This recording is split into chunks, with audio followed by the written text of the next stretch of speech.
you mangy dogs. Swab the decks and hoist the sails. The guns on board be needing some proper manning. Pieces of 8 and a fine wench on your arm, if your work be not too shoddy.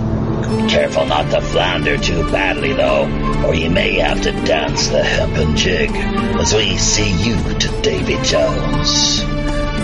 Jeffy, my boy, on with the show.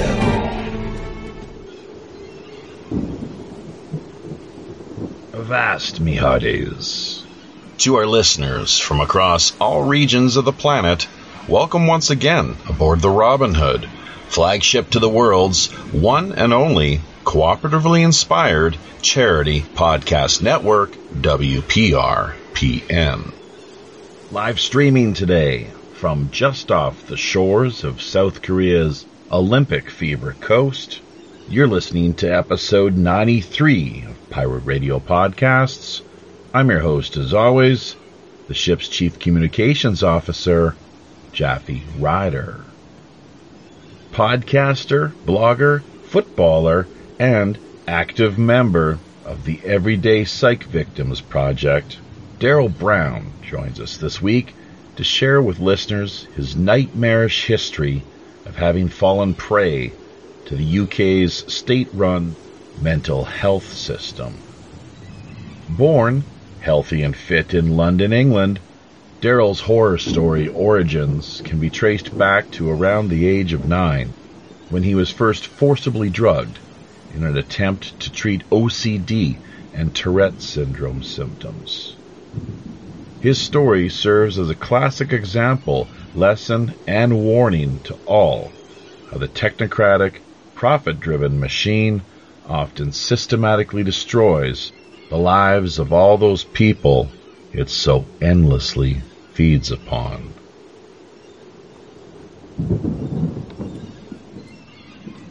And that's a little bit what we're hoping to get into this week in conversing with Daryl, is the exploitative nature and end of things as far as the pharmacratic inquisition and industry are concerned. In the meantime, yes, once again, a little bit of Olympic fever taking off here on the Korean Peninsula.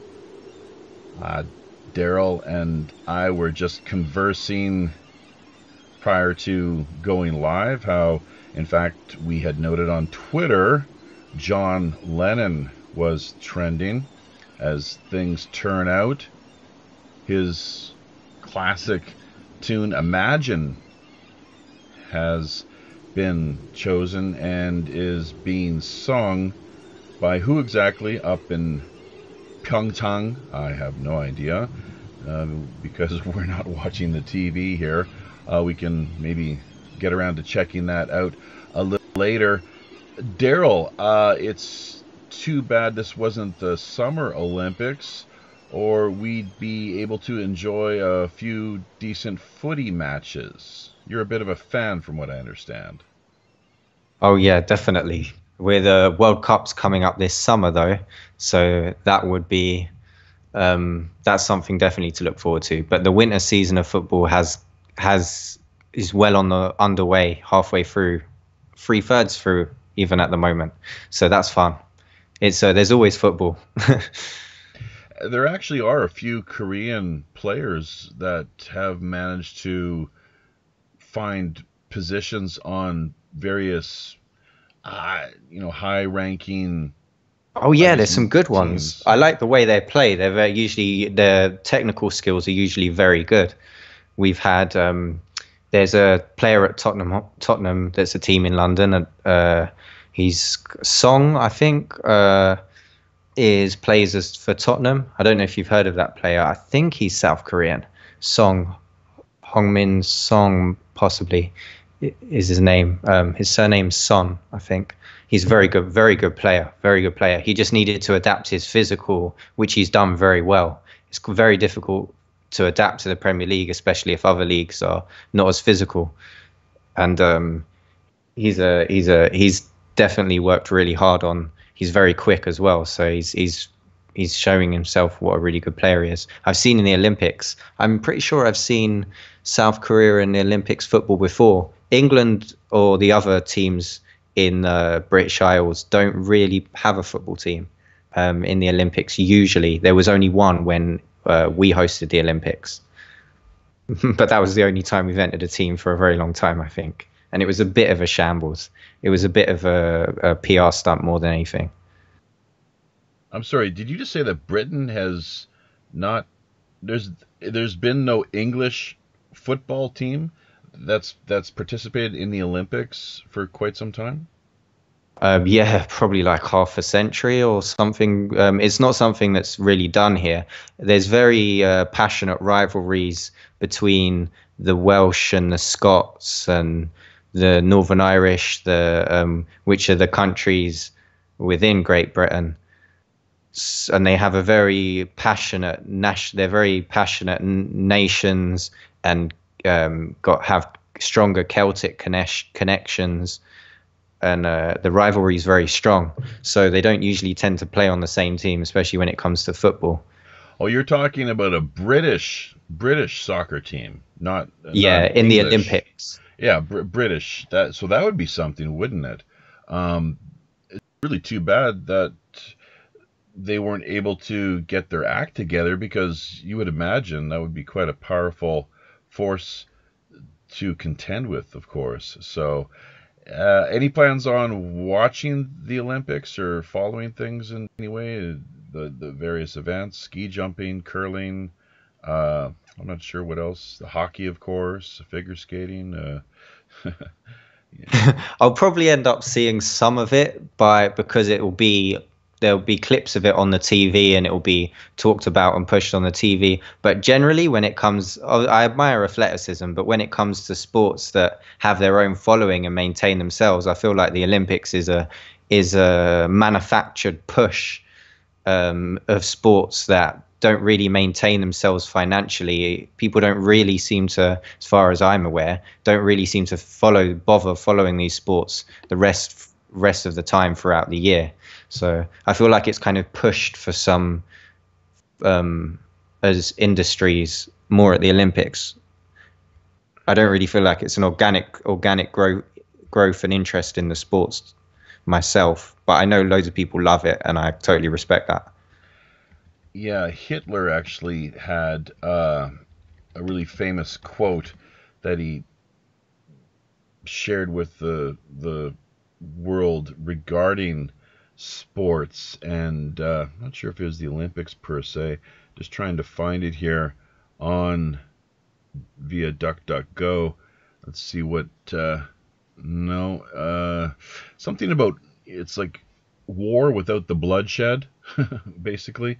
So, anyways, my main interest right now this year is simply because it's based out of Korea, and there's a lot of buzz. I'm not sure if the two,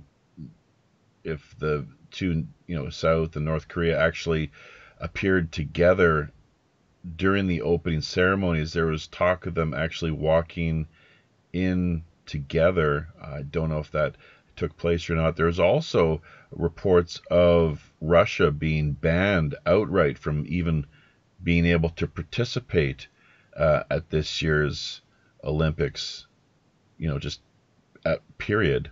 So I don't know if this is, if that was just fake news or hysteria or what the case was exactly. But yeah, I hope to check out a few of the events and follow things, as they unfold here. And there might be some dramatic developments and incidents, as there typically tend to be every time the Olympics do roll around. But we're mostly here, of course, though, to talk about something a little different than the Olympics, and our time is limited, so it's probably a good idea for us to maybe shift gears and focus onto these things. You've got a bit of a story to share with us and our listeners, of course, today, and it goes back to about the age of 9, from what I understand, where you were having some behavioral issues, including obsessive compulsive disorder, or what was seen as obsessive compulsive disorder. I'm not sure if there's a little hyperactivity involved there or not. And Tourette's syndrome symptoms as well. 2 steps were taken to resolve things strictly from a medical standpoint. These were trial test drugs that were used on you, and the results were not all that positive from what I understand. Maybe if you could just kind of flesh things out for our listeners a little bit, give them more of a clearer picture of what actually occurred. Of course, I was 9 years old at the time when I was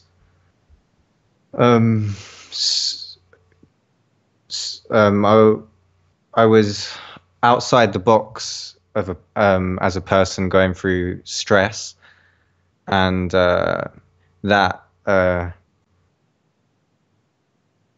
showed up a lot. And the first thing that was done was I was removed from my community and sent straight to see doctors and child psychiatrists. I have since, they got my diagnoses and drugs. I have since, though, I believe that the way, if you look at I've seen vaccine injuries. I believe I was, the way my character is formed somewhat out of, everybody's different, but formed somewhat out of vaccine injury, which explains partly why the way I am slightly different with things like tics and Tourette's syndrome, that they call it. In reality, there was just someone, I don't know, probably in the 1800s, called a French guy called Gilles Le Tourettes, who made up the name. But there was also things like, I've heard people say there were things like lead poisoning and stuff at the time then too. So I don't think categorizing things as diseases, it's not scientific at all. It's all eugenics based. But nonetheless, I was different and treated medically, eugenically, and I was going through stress. So I couldn't really hide the stress I was going through. And I was taken away and given all these diagnoses and drugs by the national health system. And these drugs are very poisonous, dangerous, and we were coerced into taking them and given the correct information of the permanent injuries that I now have to live with. I or my mum would not have agreed to the coercion to take them or get treatment from these people, which was the national health system, which is the standard thing that people get thrown into. But I was dragged away to a child mental place, and I was removed from my community, from my school, and everyone was on drugs. All the children were on drugs in that place. Yeah, as a child of 9, there's very little opportunity or ability to resist or stand up for yourself. So I guess in a lot of ways you didn't have much choice in the matter, and that you were simply just going along with what you were told was best for you. I'm not sure, was your father involved as well, or were you raised in a single parent household? In the UK, we live in a nanny state, and women have and mothers have all the power and legal power. So my dad did disagree with it, but he had no say in the matter, as he was not my female guardian. Your parents were separated at the time, were they? Yeah, they were separated at the time, although they both wanted to support me. But I don't believe they could make correct decisions if they weren't given informed consent. Just like, I don't know, if I could liken it to Jews in the Holocaust being told by medical doctors that they're not walking into a gas chamber, they're merely walking into a shower. So of course they're going to go along and agree with it if they're given false information. I don't think you can always make a correct decision if you're lied to and not given informed consent. If you're told a lie, led down a lie. A lot of sugar. So my parents had my best interests at heart. Oh yeah, I'm sure, as most parents do, of course. What sort of drugs are we talking exactly? Could you share what kind of names did they go by? The first one is called Siroxat, and it was a bright orange, luminous, glow in the dark liquid that was very sugary. So if I could, it would have killed me. But if I could have drank as many bottles of it as I could, it was really tasty. I absolutely would have drunk as many bottles of it as I could, because it was really sugary and tasty and glow in the dark. But I had no idea it was a drug or what type of drug or anything really. Had no awareness about that. And how do you spell that? Is it, you said Siroxat? Is that correct? What's the spelling? Yeah, it's Seroxat.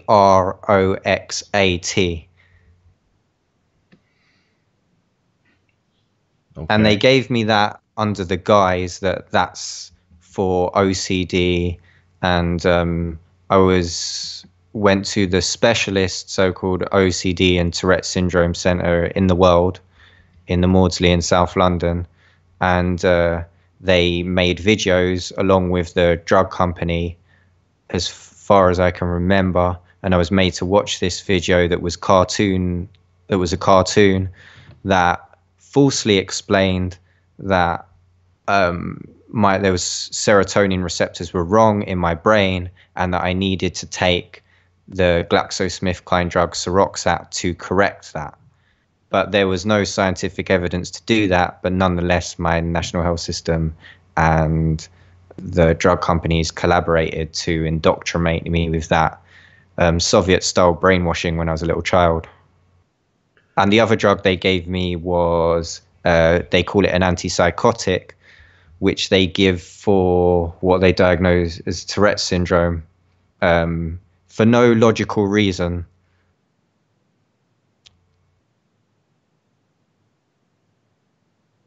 And they're very dangerous drugs, and they weren't even tested on children. And I was a guinea pig and tested on, as in the drugs even say that they're only tested, the trials that they got approval for, that they published for approval, that the drug regulators approve, are only about 2 or 3 weeks long trials where they get the approval from. So they have no idea of the long-term effects in adults. I mean, the people they submit the data to could have no idea of the long-term effects. I'm sure the drug companies behind the scene, they rerun as many trials as they want, and they know what kind of chemical formulas, sometimes what they're going for. I believe it's connected to eugenics and biology testing at eugenics centers that are documented and known about and been used in the past for eugenics. I don't think it just went away.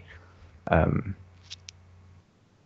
no, the history of eugenics is quite something, and it goes all the way back, in fact, to 1920s USA, from what I understand. Even further, if you want to, take it even further back to the time of, I guess, Plato, and the Greeks of that era were very much big into the idea of eugenics. One of the problems, of course, is when you embark on a campaign which, as in your case at least, seems to have run amok and really been misguided, and then the question is like, well, where's the accountability? And I think that's one of the issues that you're constantly talking about, is having GlaxoSmithKline, either the investors or whoever it is that is presently a part of that and corporation, and it is a pretty big outfit as well too, but having them held accountable. One of the just in the search here, what we did was quickly pull up some information regarding the company. GlaxoSmithKline is a British pharmaceutical company headquartered in Brentford, London, established in 2000 by a merger of Glaxo, Wellcome, and SmithKline Beecham. GSK was the world's sixth largest pharmaceutical company as of 2015, after Pfizer, Novartis, Merck, Hoffmann-La Roche, and Sanofi. Emma Walmsby became CEO on 31st of March 2017 and is the first female CEO of the company. Well, good for her. Maybe you can give her a call and see what she has to say with respect to your situation. You have not been on these drugs for the past 9 years, from what I understand. Have your symptoms or condition improved since then? Regarding the injuries, I'm still the same person, except I have more energy off the drugs when I cold turkeyed off them, because they turned out to be addictive drugs. So, which is another thing they didn't give informed consent about. So I got through the cold turkey hell, and I was left. It hasn't changed me as a person, other than, I don't know, possibly nervous system damage. It hasn't changed the things they gave me the drugs for ever. It never did while I was on them or anything. It was all just a ploy to sell drugs. And I've got permanent injuries that I have to live with 7 years after that. I've got permanent injuries that I'll have to die with. Hopefully not, but my genitals went numb, and my genitals are still numb, and they do not respond to arousal and sexual dysfunction. And I can never quite get used to having the sensation in my genitals go numb and be controlled from those drugs they indoctrinated and gave me when I was a child. And I've been off them 7 years now. I've also got other damages, like intestinal damage, things that I didn't have before. And on withdrawal, exacerbated things. At some point when a dosage increase happened as well, at some point that kind of exacerbated things, like I started getting intestinal damage, and the withdrawal made the intestinal damage worse. So, but beyond everything else, the possession of my sexual genitals that are mine, that's beyond the most horrifying, nightmarish, humiliating thing that I have to carry with me every day 7 years later. And it has really changed me as a person. I would imagine so. Also would presumably have something of an impact on your romantic life and any potential relationships that you would be hoping to pursue. That's got to be a bit of a setback, of course. I'm not sure if you want to address that or not, as to whether you've had any success in finding somebody that's willing to, I don't know what the best way of putting this is, just finding somebody who's willing to work with the situation, I suppose. As far as being in a relationship with someone who is challenged in that department with the erectile dysfunction or what have you. I'm not sure, is that something that you want to get into or address at all, or not? Yeah, it's important. It's severely affected and humiliated my connections with women and forming relationships and romance and interactions. It's pretty much a no-go zone mostly, and so it's really affected that. And it usually ends in humiliation But more importantly, it's about my dignity, and I may even if someone did like me, I wouldn't want to be trapped by the idea. I wouldn't want to be trapped into well, somebody will accept me like this. Anybody who will accept me like this, I have to settle for. But yeah, the dignity, the nightmare never really goes away of I can't wake up and it's gone away. My body, my genitals being numb is just really scary. I want it to be over. I want to wake up and it to go back to normal and my genitals not be numb. The keys to my own body, essentially, is what's really disturbing. I'm not sure I can actually even be around someone, really. Even so, it's very tough being around people in that state.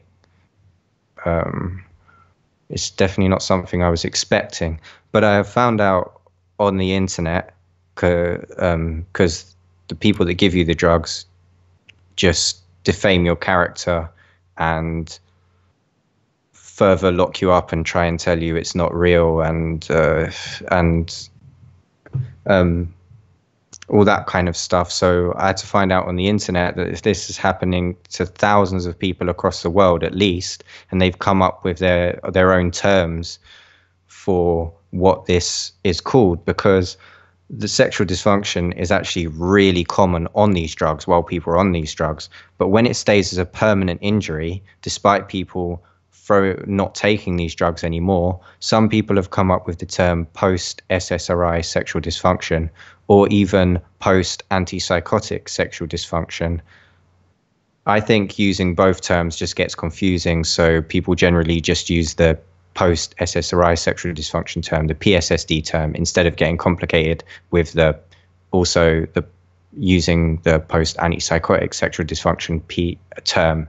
People tend to stick to one term, partly because a lot of people have been put on multiple drugs, both like I was, both SSRI and antipsychotic, and partly because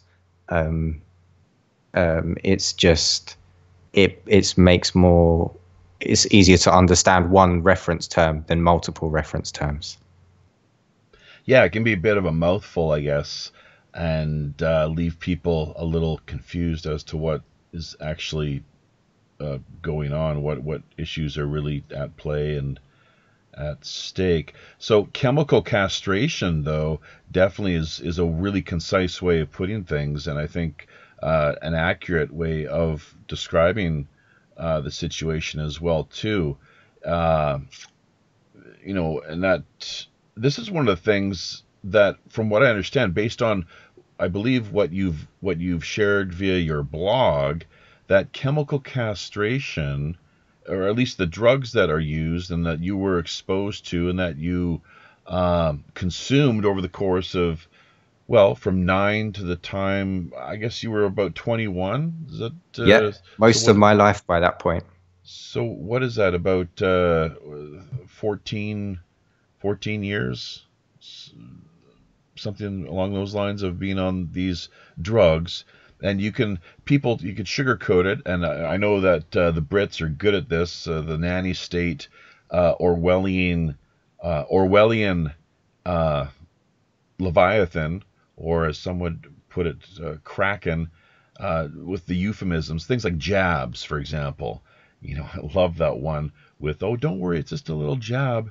It's like, well, wait a minute, let's, you can couch it in those terms, or, very euphemistic.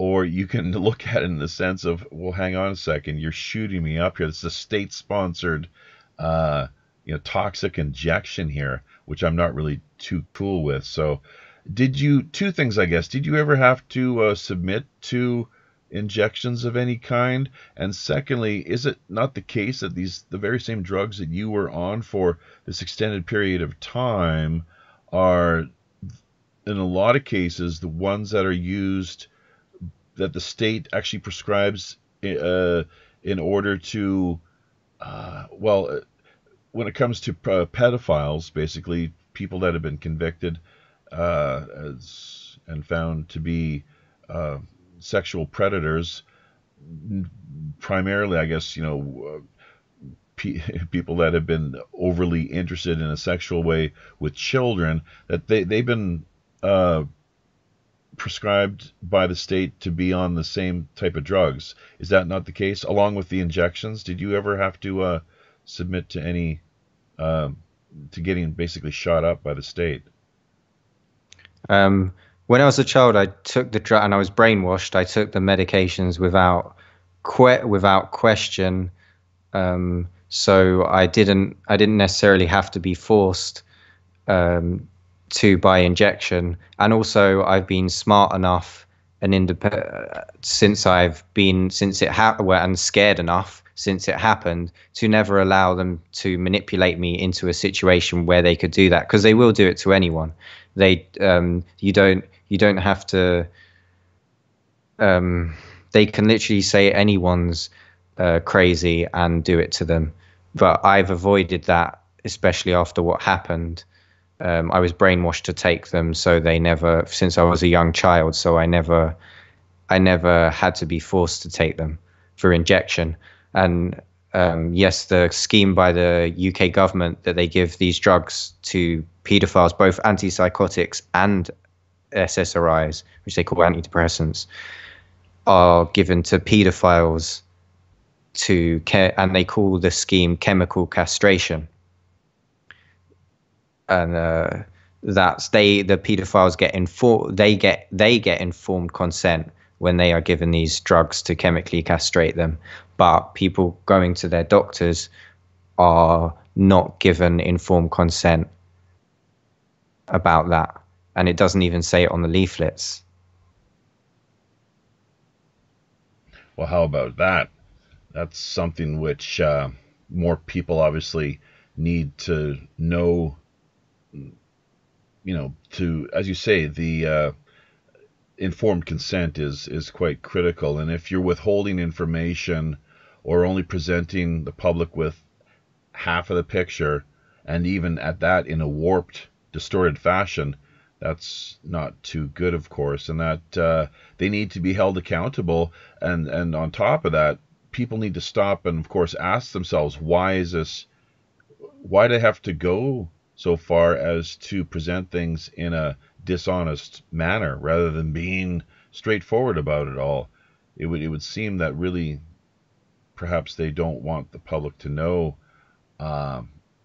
certain things, especially when it comes to the impact of what these drugs stand to have on our overall health condition. So it's definitely a hot issue. In fact, one that has led to you being banned across several platforms and various forums, from what I understand. Maybe you could share with our listeners a little more regarding that, how that, what has actually taken place, and where have you been banned from, and why you think that it's come to this.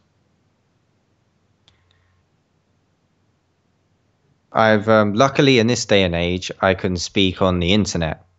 Whereas if you complain or talk about it to the mental health industries, eugenics buildings that do this to people, they will simply lock you up and inject you and call you crazy or tell you it's a mental disease. And you might even believe that it's a mental disease instead of what's actually happening. And you're subdued on drugs if you accept the drugs and believe that stuff. And you don't get very far that way, and people don't know.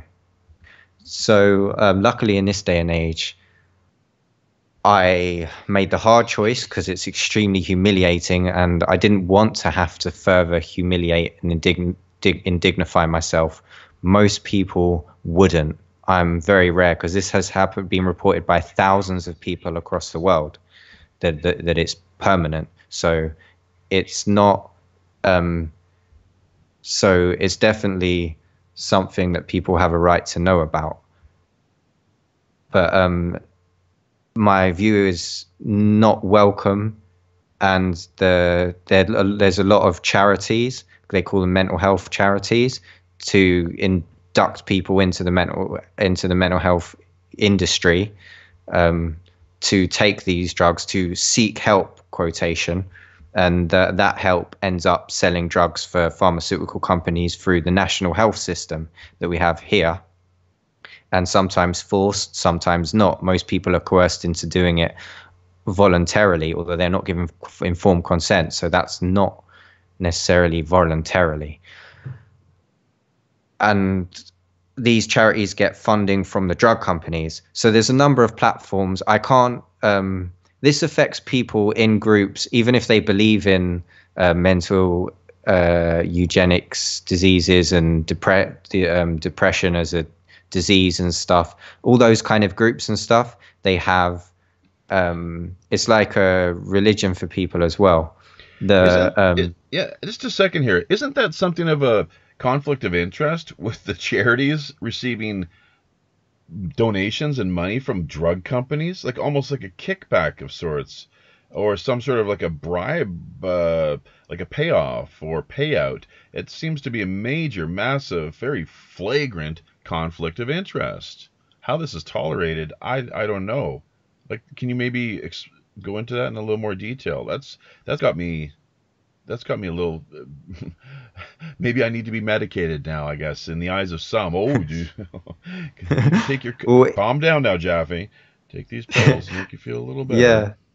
Well, even the drug companies, drug regulators are funded by the drug companies. So this is, there most definitely is a conflict of interest, and as they're registered charities and working on with the government, on behalf of the government, in cooperation with the government, and also taking people's tax money and generous donations as well, they should not ban people off of their platforms on whether it be Facebook or internet forums. There's the independent forums that I've been banned, and Facebook groups that I've all been banned from, pretty much all of them, as well as the mental health charity ones, which are obviously the biggest ones.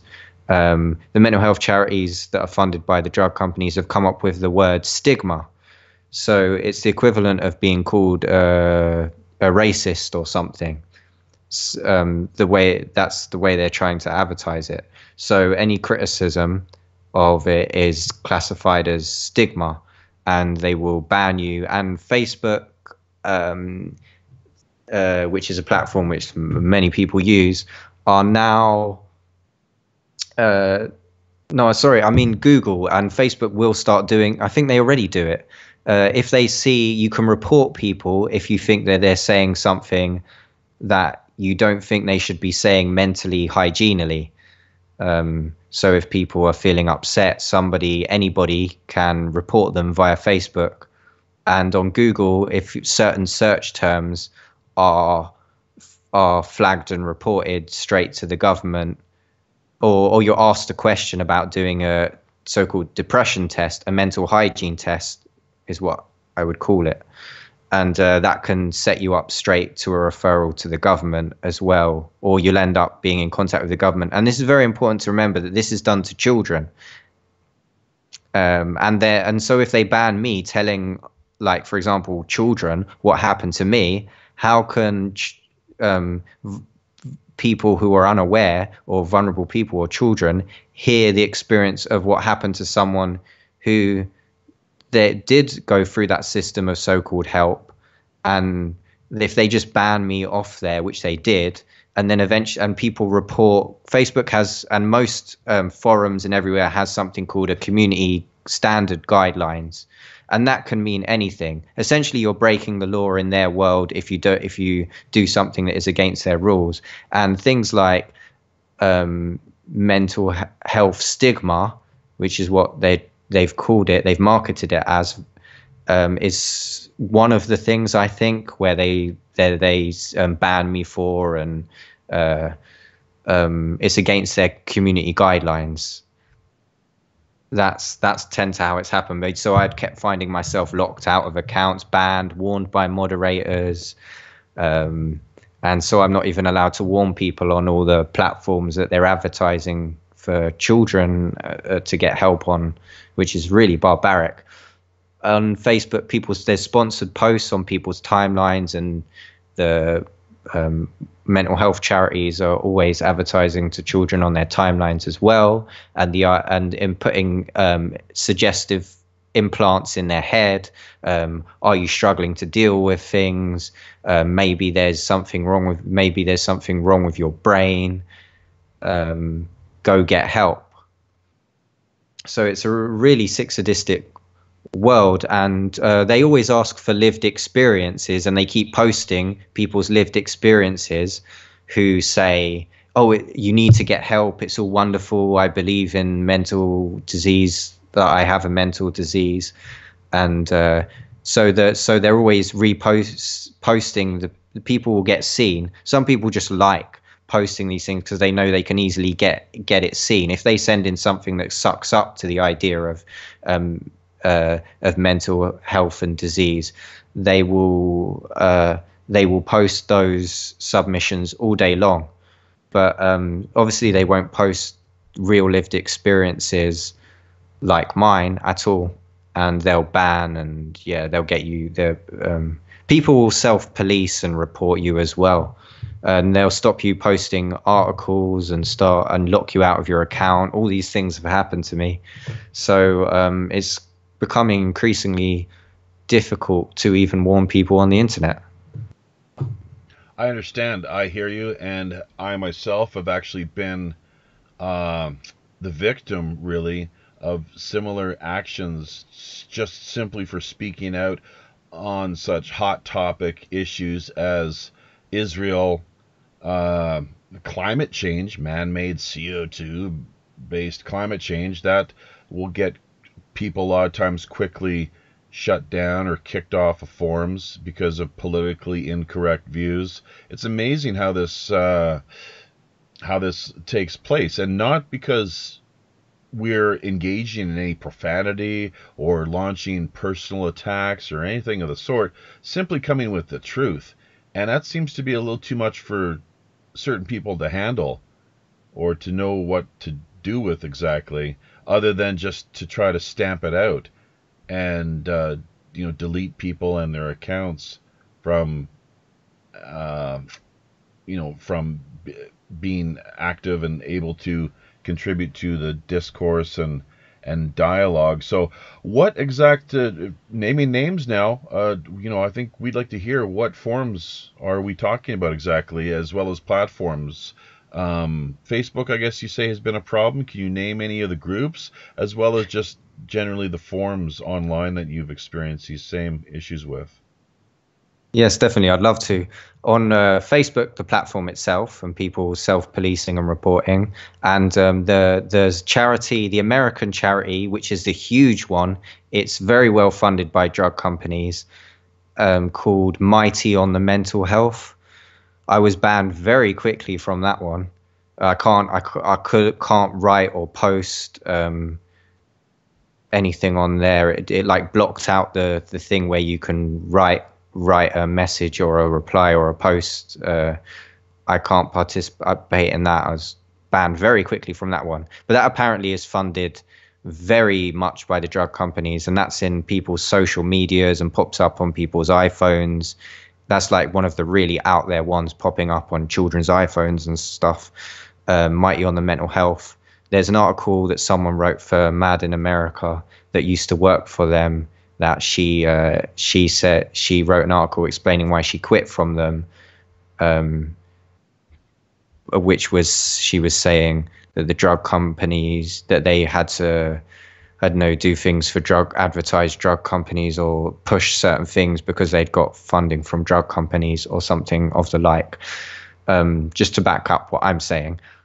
Also, Time to Change banned me. A lot of the times they'll simply hide my messages so people won't see them. And I think on Time to Change that happened quite a bit, that they would say, you're not allowed to talk about medications. It's against our guidelines, so we have hidden your post. And I noticed, because I was posting some of the interviews that I did of people with lived experience on there sometimes, and asking people to to take notice of it, and they stopped getting views. Well, initially when I posted on NAMI, for example, I posted the website that I'd made exposing the further humiliating myself after they chemically castrated me, further exposing what the drugs had done to me. I set up the blog I made called Sterilizing the Mentally Ill, and I posted it on NAMI, and the videos and the webpage suddenly got like thousands of hits, like around 1,000 I think it was, very quickly. So I'm guessing that and then after that, all the videos and things that I post, they didn't get any more views after that, and people have. So I'm guessing that a lot of the time they hide it and don't even inform you that they've hidden your posts. So Time to Change, Mighty on the Mental Health. What does NAMI stand for? A depression exactly? Support group on Facebook. NAMI stands for That's the main American so-called mental health charity, National American Mental Illness, something like that. Network America. I'm not sure, but that's the main mental health charity in America. Over here, it's called Mind. Mind have been a little bit better than the others because they get less funding from drug companies, although they were less. I'm not quite sure what's happening on there. Eventually Facebook banned me, and people self-police reported me on things like through Mind anyway, instead of Mind themselves. Although they weren't really getting views on Mind, so eventually I just kept getting locked out of Facebook for breaking Facebook's community standards. But jeez. I think there's actually I think it was depressionforums.com or something, which is like the main forum boards for people talking and looking up depression and stuff and mental illnesses. And there's a whole list of drugs on the forum. There's like a forum section for each drug, and obviously some people don't like what I post, but the boards and moderators themselves on there ended up removing my posts and sending me messages saying it's against their time, so they're against their guidelines, and if I do it, you're not allowed to talk about medications or whatever, and if I do it again, they'll outright complete ban me. So basically banned from there.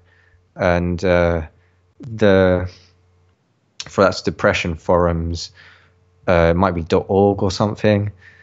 And there's one post I made that was still there, I found on a Google search. So I decided not to make any more posts on there, because then that will probably go too. So I decided I better cut my losses and run with this. Although they say like you're not allowed to talk about this and this, or medications, certain things about it. The actual list, every forum post has a list for each drug company. They're like advertising the drug companies for each individual drug. They got their own forum. They've got their own subsection, their own section on the board for each drug. There's like free marketing for the drug companies. So I don't know whether that's intentional or not, but that's seems a bit off. And Psych Central, those forums, they actually have an article about PSSD, although they don't call it that, about permanent chemical castration from the drugs. It was set up. That's like the biggest. That's the biggest website, I think, and forums I think there is on the internet regarding this stuff. And I think it's set up by a psychologist. By the way, my view, psychology is the same thing. You'll end up on drugs. So the way I see it, it's the part of the same system, and that route will end up people on drugs. It's not like I don't believe in that. It's the same eugenics to me. But a psychologist set up Psych Central, and I can't remember if it's .com or something, but you'll find it very easily. It's the biggest one. That one, some people obviously get very annoyed that I shared my experience, and but what the moderators do is they told me I can't. It's breaking their community guidelines, and if I do it again, I'll be banned. So yeah, basically effectively banned from there. But even though there's an article that they wrote themselves from the owner of the site that was saying it should be in the news, and people that should be a newsworthy story. Not that the rates of, he said the rates of sexual dysfunction in his experience as a psychologist, where people come in to see him, is the studies showed it was about 1 in 2 people. So half of all people get sexual dysfunction off of just the antidepressants, so the SSRIs. And in his experience, the people that were brave enough to tell him that their drugs were causing him that, because a lot of people wouldn't tell. So he said, yeah, that studies sound about right. There's studies of thousands of people that have been done that say it's about half of all people. And he said that rings true in his experience of people coming to see him that have told him that it's 1 in 2, that it's half of all people. And he wrote an article on this very same website, the forum that I'm banned from and can't post these things, say his article, who's the owner of the site, said that that's not the newsworthy story. That I think there was a article that he picked up on, or a couple of articles that picked up on it that were reporting it, and he was saying they're picking up the wrong bit of the story. The newsworthy bit of the story is that it can be permanent even when you stop taking the drug. That's the thing that should be newsworthy and scaring people. And so he was saying exactly what I was saying, really, and I got banned off the forum boards there for saying what the site owner said. But anyway, I can't post anything there again either. Yeah, all these platforms, yeah. Not newsworthy, and it also doesn't, according to the powers that be, fall within the parameters of the so-called community guidelines. Very kind of vague and nebulous, airy-fairy. Can we really pin down these, the guidelines? So it's great that we do have places like minds.com, which, from what I understand, and based on what other crew members here on the Robin Hood have told me, they see that you've been somewhat active as of late, so that's really great to see. You're allowed that freedom of expression versus the outright attacks, the attempt to humiliate, censor, or what have you. So that's, something that you'll have to, I guess, tell more people about, make the most of, and we can do our best here from this end of things as well to work on getting the word out, because these are issues that need to be discussed, need to be talked about, more people need to think about. It needs to be put on the agenda and become more newsworthy rather than simply cast to the side and neglected, or otherwise just presented in a way which is really inaccurate and distorts the reality of things. So speaking of the crew here on the Robin Hood and the like, one of the things that we discussed in the lead up to streaming our show here, episode 93 with Daryl Brown out of the UK, 4 a.m. I believe in London as things are. One of the things that we talked about, and thank you very much for staying up at this particular time, we have managed to get about 8 people all together, is what it looks like, listening as we present things here on this, February 9th, I guess, Friday, February 9th. Olympics in Korea once again kicking off simultaneously, so perhaps the stars are all optimally aligned. Who knows? We'll have to see how it all plays out. But we did talk a little bit about a pirate story And you had mentioned something about the press gang. I guess you've looked into this and researched the press gang phenomenon a little bit in order to gain full kind of formal passage onto the Robin Hood. It is one of the things that the captain does expect and ask of guests. So what exactly did you have in mind regarding the press gang? Well, I've looked into a lot of things as a result of trying to find out what in the world is happening. This is not an accident. What happened is what the paths of investigation led me down. And during this period of discovery and investigation, I recently learned about the press gang. I'm not an expert on it at all, but it's also involving drugs in some way and coercion.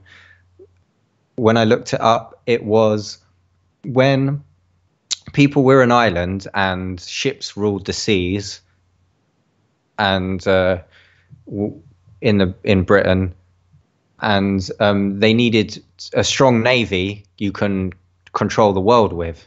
The strongest navy became the most important thing to empires at a certain point in history, and the government started to make changes in laws that people should stop growing, should be given incentives, financial and otherwise, to grow their wheat fields, which would usually be used for bread, into making into alcohol. So they opened up a lot of public houses, otherwise pubs, bars, where people drink, and especially around the coast. It wasn't official policy because it was officially probably illegal. So it was, but they encouraged it, and it was something that people didn't get in trouble for. So it was pushed by the government, where people would, especially in coastal towns, especially young people, would go drinking in these bars, getting drunk, and then they would be kidnapped and or hit over the head and initiated into the navy, because they needed a big navy, and people wouldn't get in trouble because they needed a big navy. And that's what the press gang was, getting people into the navy via alcohol and coercion and good old kidnapping. Does that sound familiar with you? That sounds about right, yeah.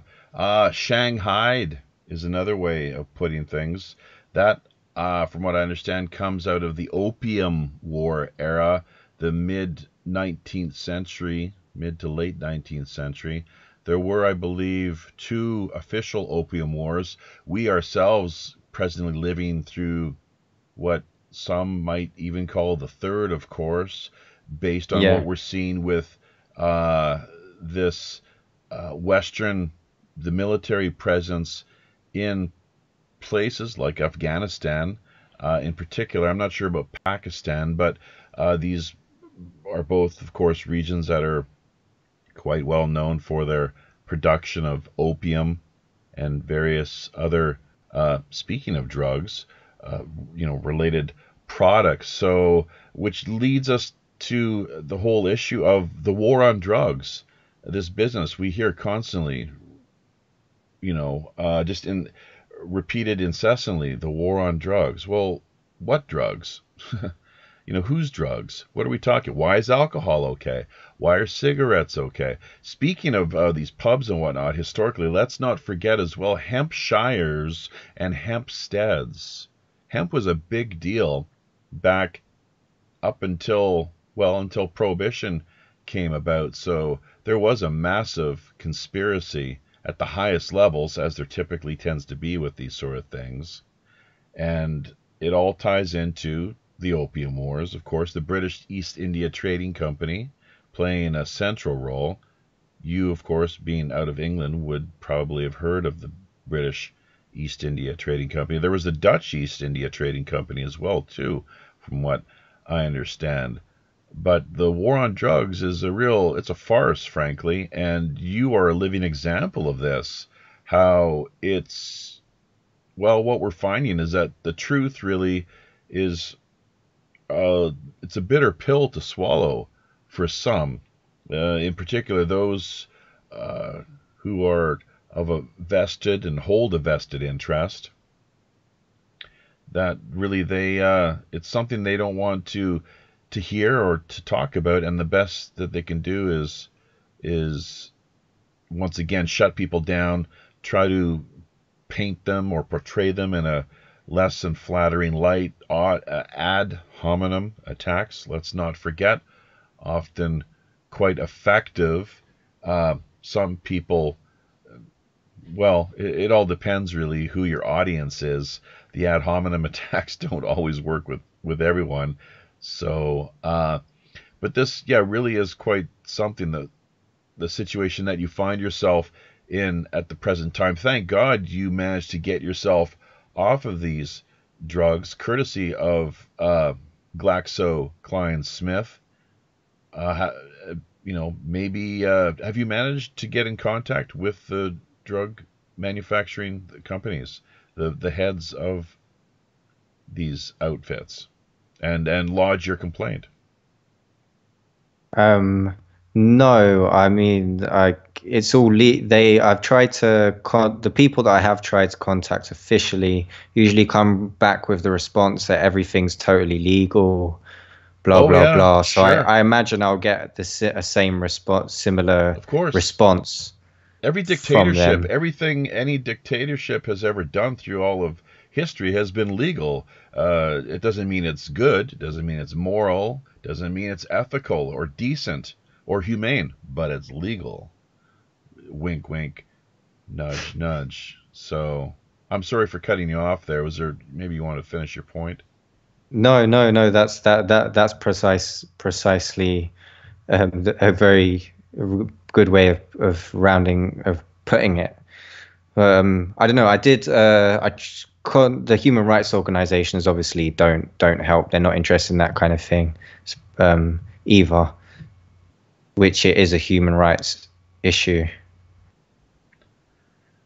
They have no interest in seeing these problems resolved then, I guess, as with the drug companies or these charities who themselves are a vested interest. They prefer to maintain the status quo rather than rock the boat, as it were. Steady as she goes. So versus this business, of course, of reform, holding people to account, shaking things up a little bit, uh, bringing some attention to certain issues that maybe aren't being talked about enough currently with the way that the agenda is laid out. In particular, once again, big media tending to ignore these things. How often do we hear about these issues being discussed in the large corporate media? What do you expect? So that's, I guess, why we find outlets like minds.com and the alternative media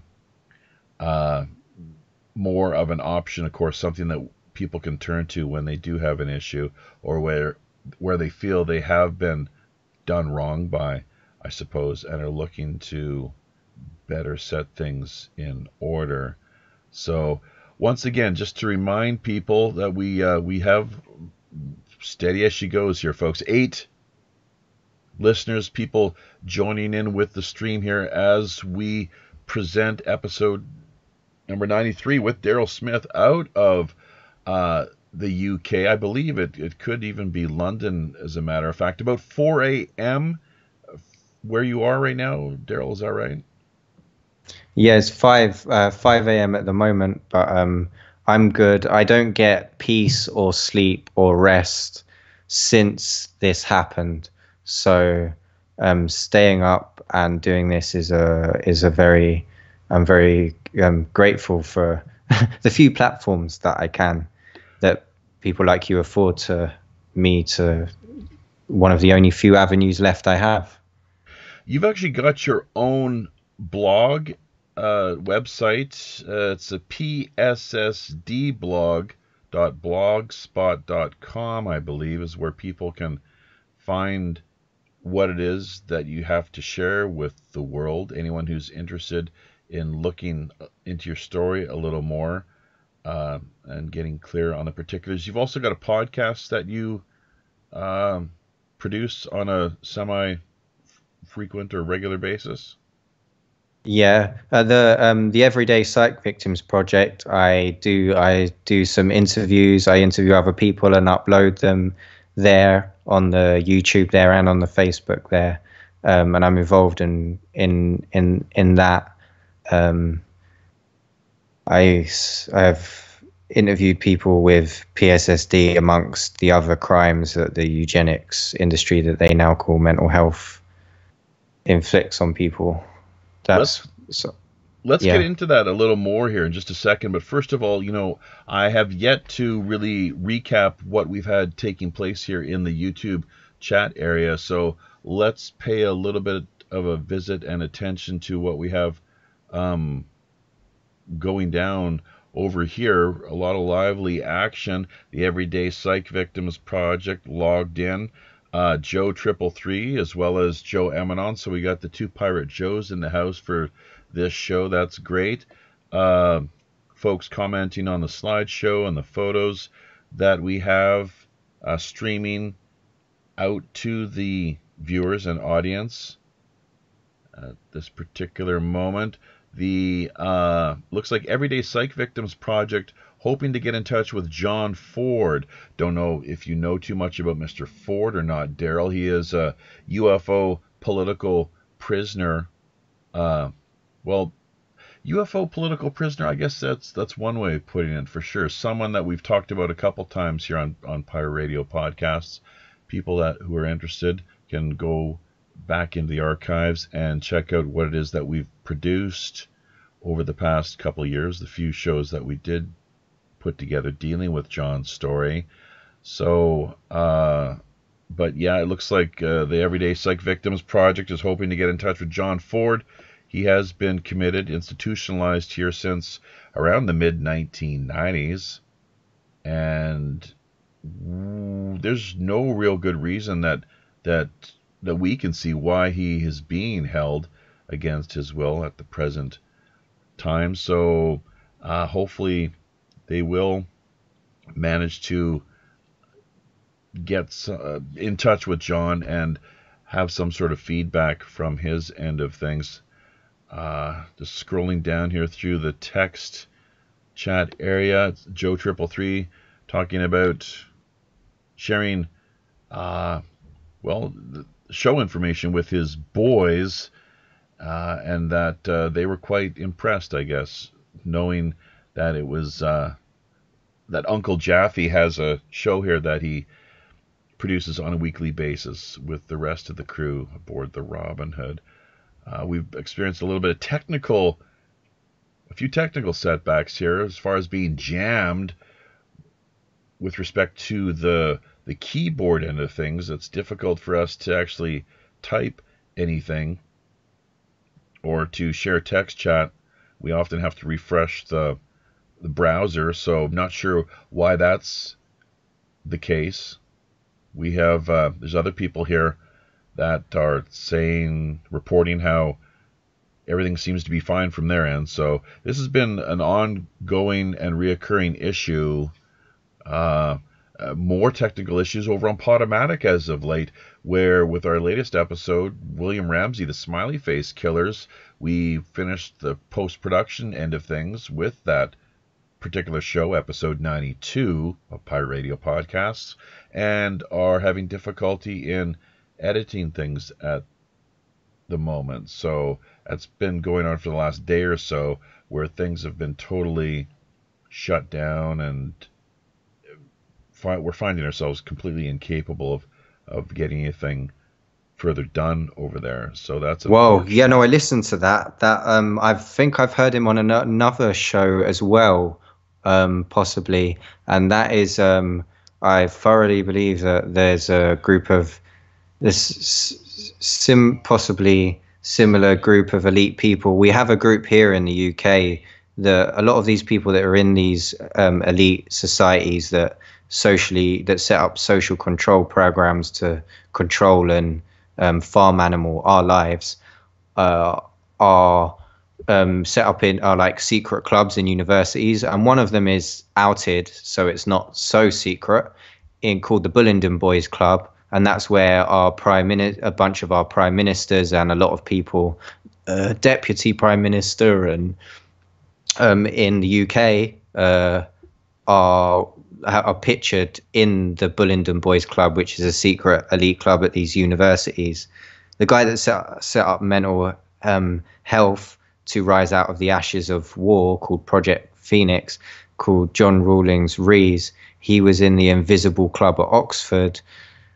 And that's how a lot of these people operate. So I don't know that if those really sick people, and they have a lot of influence, so they could well be jacking with you, and they don't like what they're doing being spoken about. But as possibly, if it's anything similar to that, they could be organizing themselves at secret clubs at universities. The mental health one was called the Invisible Club at Oxford, and the one where a lot of our prime ministers in the UK get done at, where they go around smashing things and breaking the law because they can get away with it, at Eton University in England, and they're called the Bullingdon Boys Club. All our future leaders, world leaders and stuff.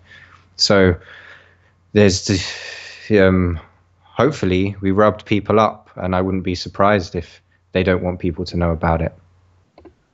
That's partly our job and our mandate, I suppose, being members of the Fifth Estate, as independent, underground, and grassroots as we are.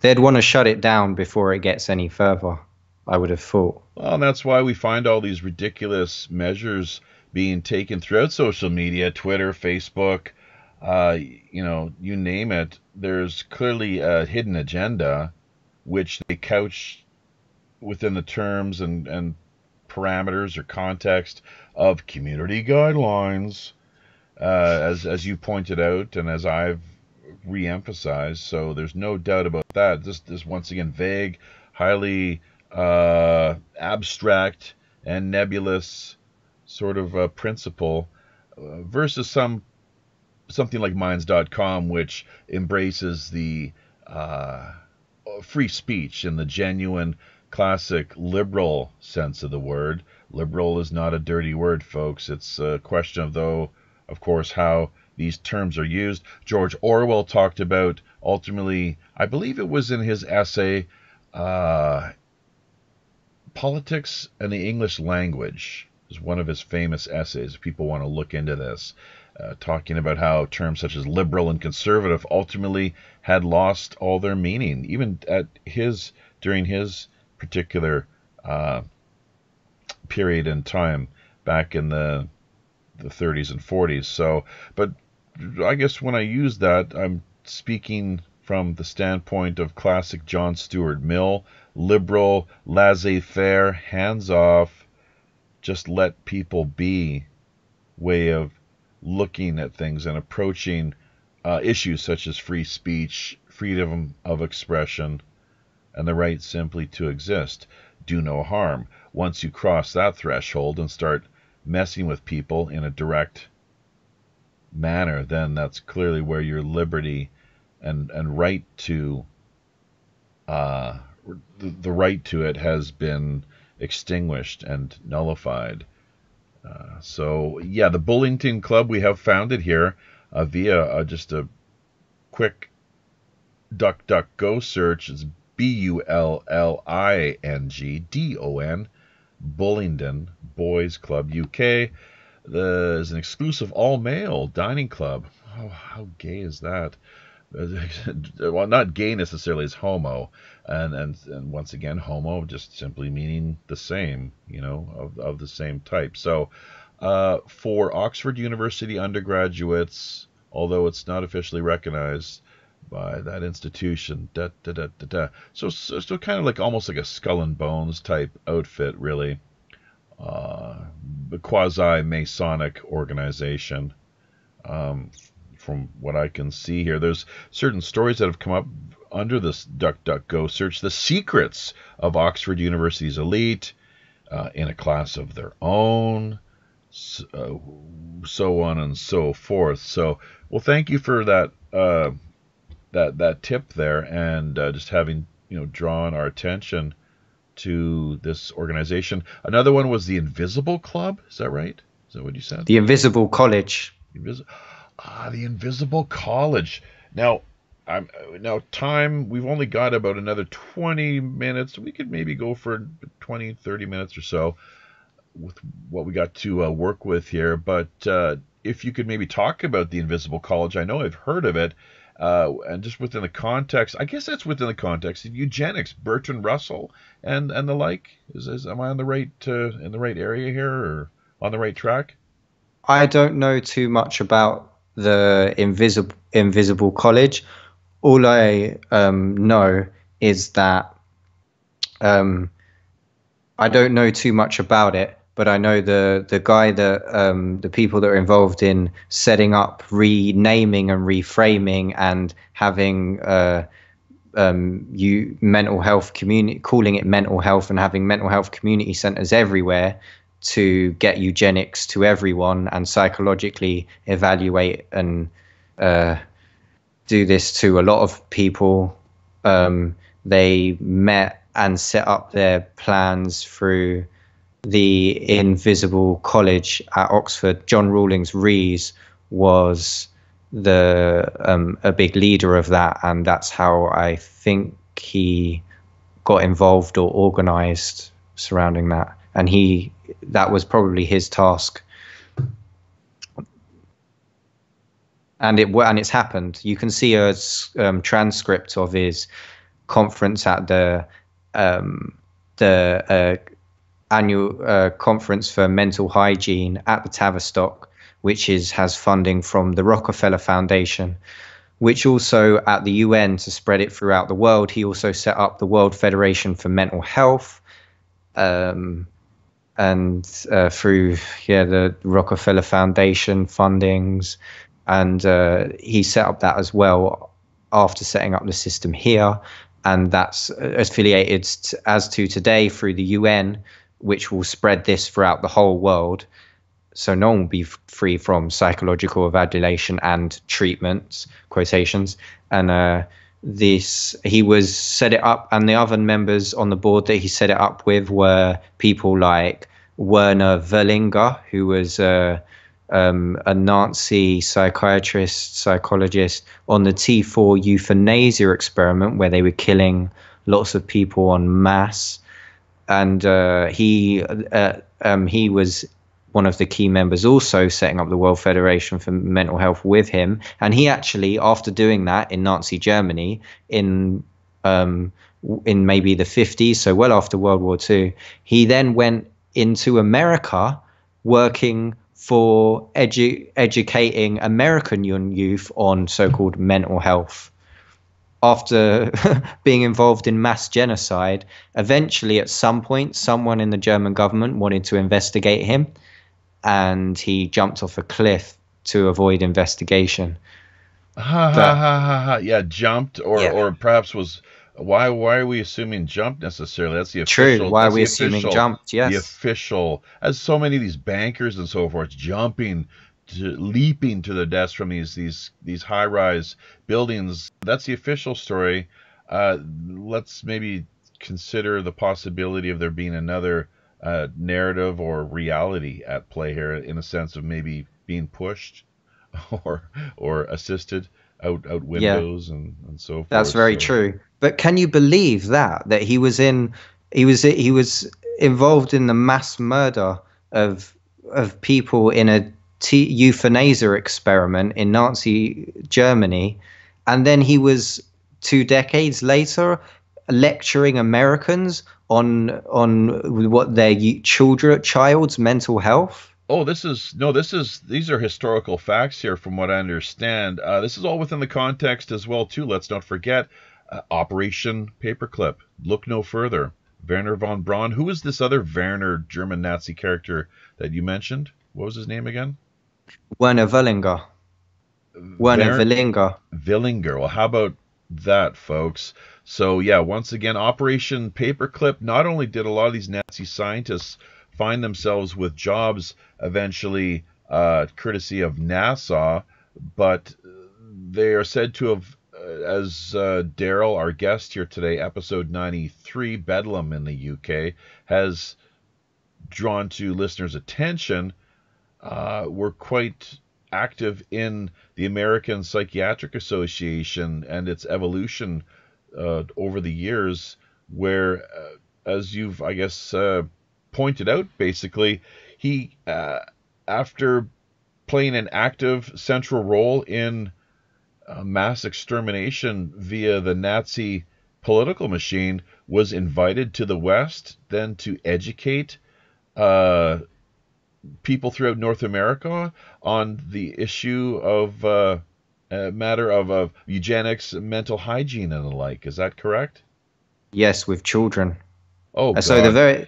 So the systems that are set up today in America, in the US of A, on children and what they call mental health in children in America, he was setting up those systems that were set up by him. He was one of the people. So the very things that he was setting up are being used today in America. God. And some mental hygiene, the whole term itself is such a farce, frankly, because, as was with these words like dis-ease or disorder. Well, who does not suffer from mental dis-ease or disorder? We've all got issues. And that's where the pharmaceuticals come into the picture saying, hey, we've got the cure. We've got the solution. Look no further than us. Forget about things like meditation, of course, which is free and natural. So God forbid people start to meditate en masse. That would really cut into their bottom line, of course. Yes. But I mean, if you follow what I'm saying, who does not? The whole world. And that suffers from mental dis-ease and mental disorder. Of course, that's what it means to be human. We struggle, we suffer, and it's up to us, I guess, to work things out. Once again, meditation, I think, being a great solution to many of our psychological issues. Go within yourself. Watch that monkey mind at play, the chatterbox. That's not who we really are. And I know this is a little different from, it's related somewhat to your issue as far as obsessive compulsive disorder and this business of Tourette's syndrome is concerned. But really critical stuff there, folks, just to sit and calm yourself down, focus, let the breath exhale from your lungs, let it all go. Wow. There you go, folks. So, but yeah, something definitely worth researching, Operation Paperclip, and how it is that the Nazis were brought in en masse, from what I understand, a real covert fashion.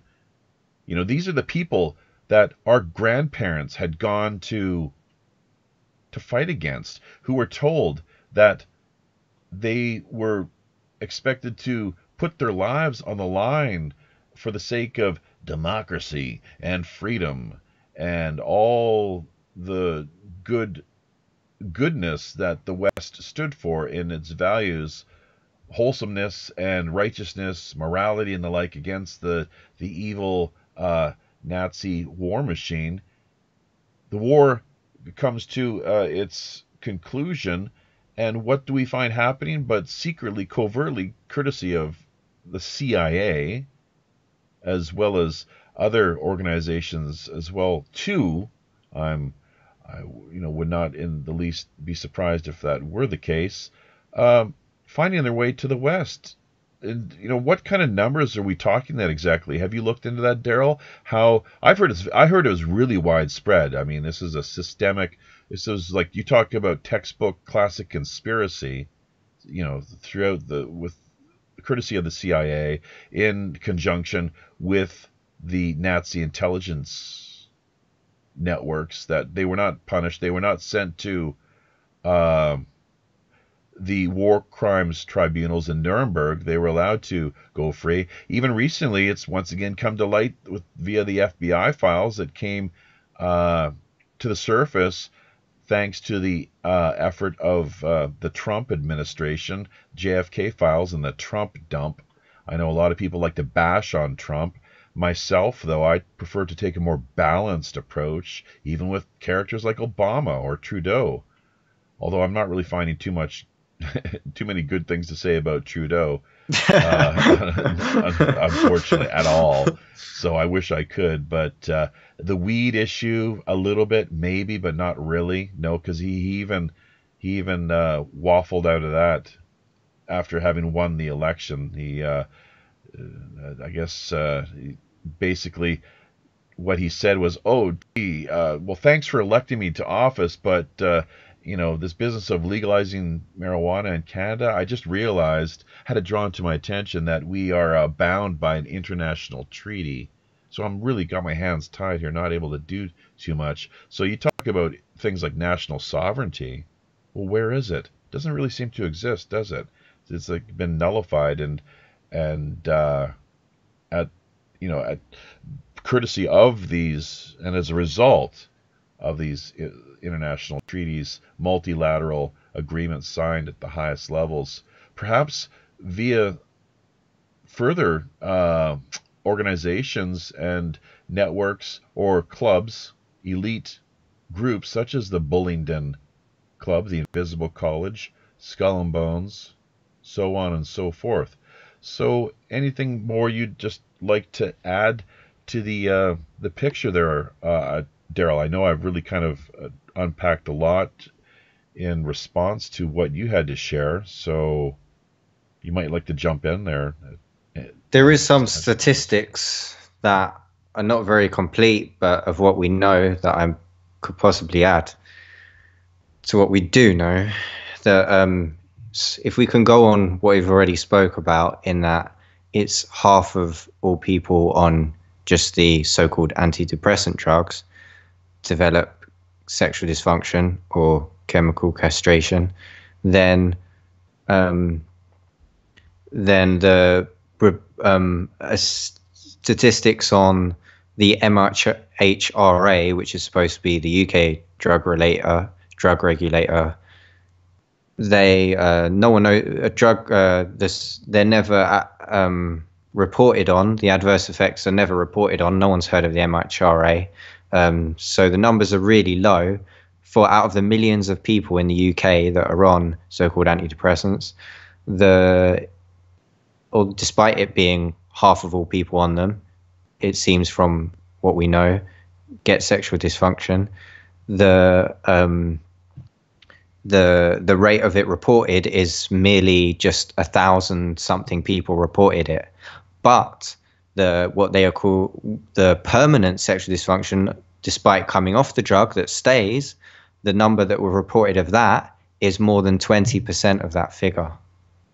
It's still a small number because the numbers of reported are so small themselves, but that's the only number we have to go on right now. Is more than 20% of that has been permanent for people despite coming off those drugs. And you yourself are not too clear as to where things stand with you on a personal basis regarding your potential sex life, as it were, and ability to reproduce or maintain an erection. Get a hard on and keep you got wood, as it were. I think that in the porn industry they talk about that a lot, the ability to get and to keep or maintain wood for that money shot. So, but yeah, it's and as far the as UK government calls it chemical castration when they're giving them to paedophiles, then I don't think there's anything unreal about calling it chemical castration when they're calling that when they give it to paedophiles. Oh no, that's right, absolutely. Now with your the first phase in school, I remember educational wise, that the first phase of sex officially, according to whatever science that is official and taught, you can't reproduce without the 3 stages of sex or whatever, and one of them is the first initiation phase. The rest doesn't really happen without it.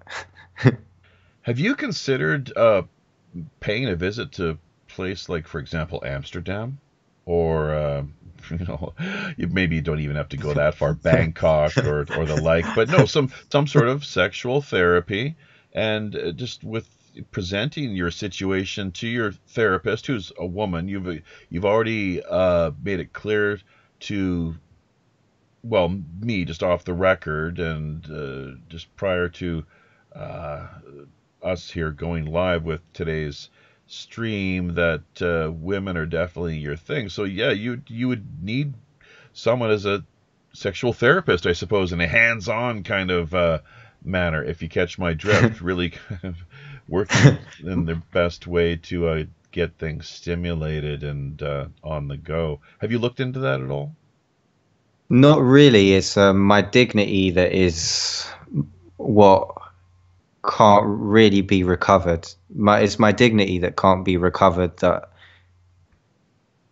is what I find more, I don't know, it doesn't really wouldn't really make up for that to me. That's not the way I look at it. Some people might, but yeah, that can't recover my dignity for me. As things stand, though, at this particular moment, you yourself, because of having ingested these drugs, consumed them for, I think, what was it, 14, 15 years, however long it was, that you're not clear whether you are able to reproduce or to have an active love or sex life.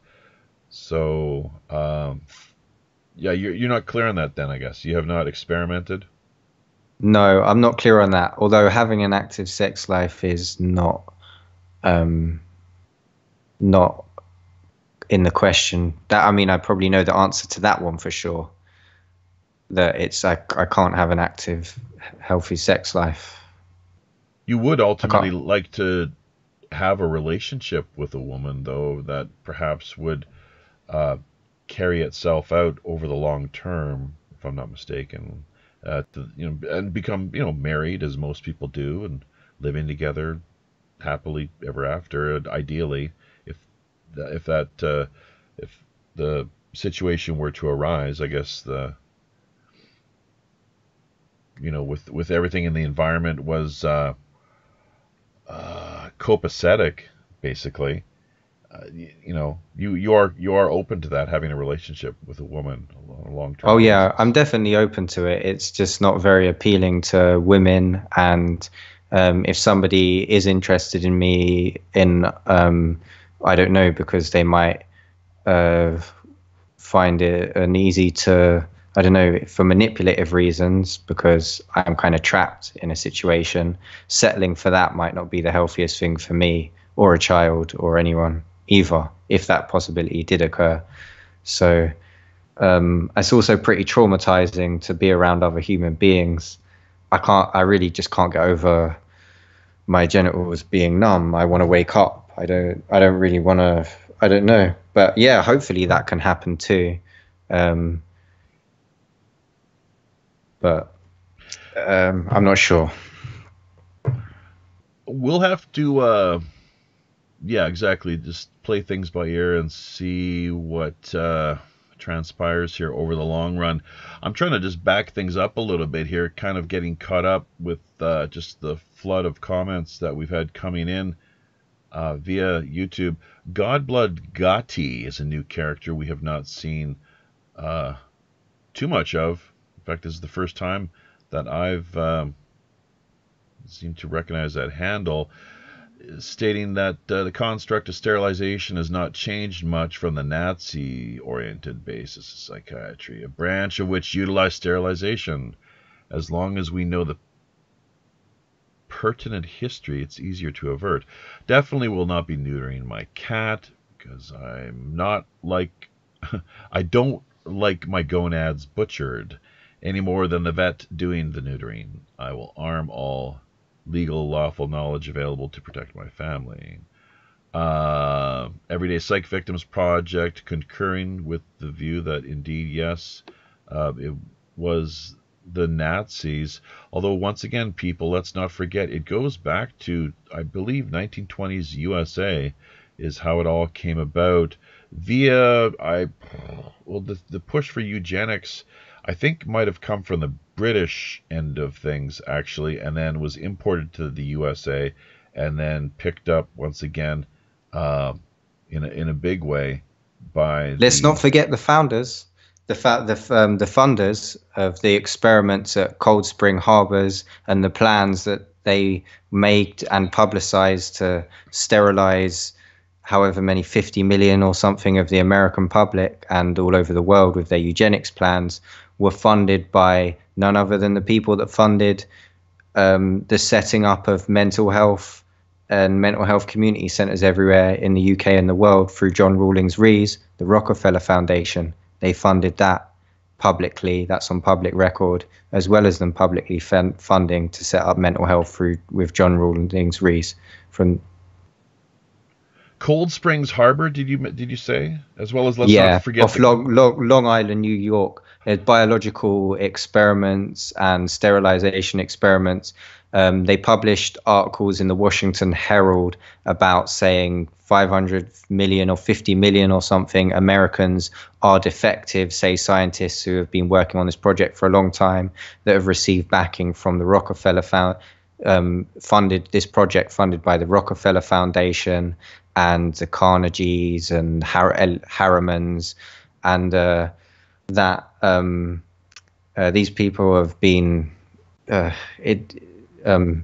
this is on public record. That was in the Washington Herald, one of those amongst other places, which is now the Washington Post.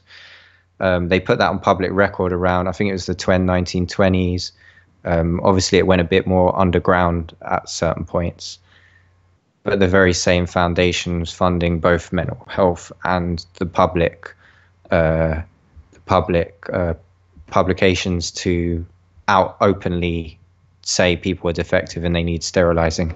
And the people involved in that also were scientists like Graham Alexander Bell, who invented the telephone, and I'm sure, and many others which were not named in that article, but said there were other scientists involved.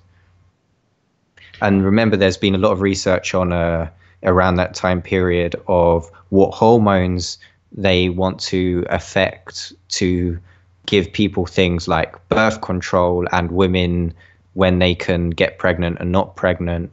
So this is a area which could have endless reach that we don't know about. But that should be enough to know something about this. Cold Springs Harbor Research Laboratory, I believe, is what. Well, Cold Springs Harbor Laboratory, private non-profit. God bless those non-profits. The non-profit institution. Well, it must be a good thing, non-profit. What could possibly go wrong? Or with research programs focusing on cancer. How to make cancer? Yeah. Oh, no, how to cure cancer. Oh, sure. We really want to cure cancer. Oh, sure, indeed. Neuroscience, plant genetics, genomics, and quantitative biology. Joe Emanon basically stating that his father worked there. So, hey, small world.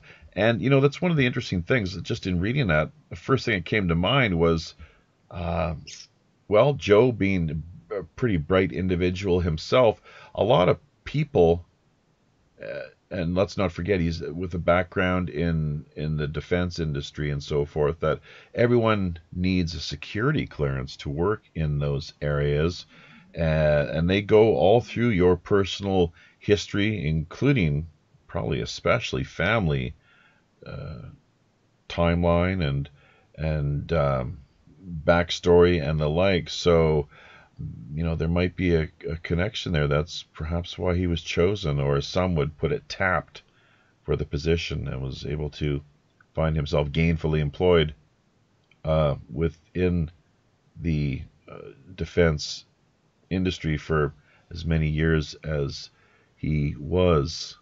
So, yeah, keep it in the family. Definitely clear across the board.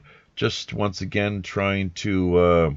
and let's not forget the Tavistock Institute, very dodgy. Speaking of Hitler, a lot of people don't know this, but apparently he, during his missing years, that was one of the places that he visited. In fact, spent a couple of years, this is according to his sister, whose name escapes me at the moment, but apparently she, I believe, was a Brit, and he spent a couple years working alongside, if I'm not mistaken, Churchill out of the Tavistock Institute.